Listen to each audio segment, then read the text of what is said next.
ఇవాళ పొన్నం ప్రభాకర్ గారు నా మీద అసెంబ్లీలో మాట్లాడిండు. నా సతీమణి నా బిడ్డని చేపట్టి నేను గెలిచిన అని మాట్లాడిండు.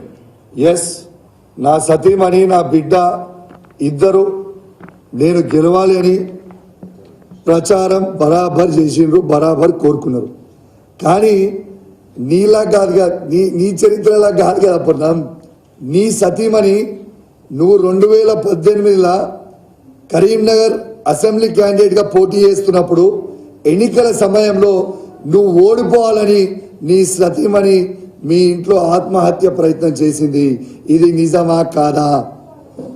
ఇవాళ నువ్వు నా మీద అనేకంటే ముందు ఒక ఏళ్ళు చూపించే ముందు మళ్ళా 4 ఏళ్ళు నాకు చూపిస్తున్నాయి అనేది నువ్వు ఆలోచించాల్సిన అవసరం ఉన్నది.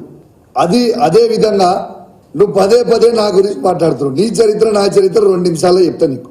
నీలాగా నక్కలాగా కొట్లాడి నేను గెలవలే. కేసీఆర్ గారి నాయకత్వంలో సింహంలాగా గర్జించి హుజరాబాద్లో మళ్ళా బీఆర్ఎస్ పార్టీ జెండా ఎగిరేసిన. యావత్ తెలంగాణ ప్రజలు మొత్తం, యావత్ తెలంగాణ ప్రజలతో పాటు భారతదేశం మొత్తం తిరిగి చూసేలాగా హుజరాబాద్లో ఈటల రాజేందర్ని ఓడగొట్టింది ఎవరు అంటే అది కౌశిక్ రెడ్డి అని వినిపించేలాగా కనిపించేలాగా కేసీఆర్ గారి నాయకత్వంలో ఆడ గెలిచి చూపించిన. కానీ నీలాగా నక్కలాగా ప్రవీణ్ రెడ్డి గారు మొత్తము అంతా ఏకం చేసుకున్న తర్వాత ఆయన సీటు గుంజుకొని పోయి నక్కలక్క పోయి హుస్నాబాద్లో నువ్వు నిలబడి గెలవచ్చు. కానీ నీకు దమ్ముంటే, నీకు ధైర్యం ఉంటే, నువ్వు మొగోనివే అయితే నువ్వు కరీంనగర్లో నిలబడి గెలవాల్సింది. నీ సొంత ఊర్లో నువ్వు గెలవవు కాబట్టి, పక్క ఊర్లో పోయి నిలబడ్డావు.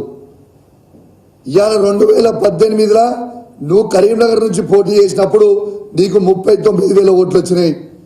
నాకు హుజరాబాద్లో ఆ రోజు నేను కాంగ్రెస్ పార్టీ నుంచి పోటీ చేసినప్పుడు నాకు 62,000 ఓట్లు వచ్చినాయి. మళ్ళా అదే కరీంనగర్ పార్లమెంట్ మళ్ళా 2019 నువ్వు కాంటెస్ట్ చేసినప్పుడు నీకు కరీంనగర్ పార్లమెంట్లో డిపాజిట్ పోయినప్పుడు నీకు కరీంనగర్ పట్టణంలో నీ సొంత ఊర్లో నీకు 19,000 ఓట్లు పడి డిపాజిట్ పోయింది. కానీ ఆనాడు నేను కాంగ్రెస్ పార్టీలో ఉండి కూడా హుజరాబాద్ నియోజకవర్గంలో 50,000 ఓట్లు కాంగ్రెస్ పార్టీకి ఆనాడు ఇప్పించిన. నీ సొంత వార్డులో నువ్వు ఉండే నీ ఇల్లున్న ఏరియా దగ్గరనో కేవలం 23 ఓట్లు మాత్రమే పడ్డాయి. కానీ నా సొంత ఊర్లో నాకు 1,500 మెజార్టీ ఇచ్చిండ్రు. నీ చరిత్ర అది, నా చరిత్ర ఇది.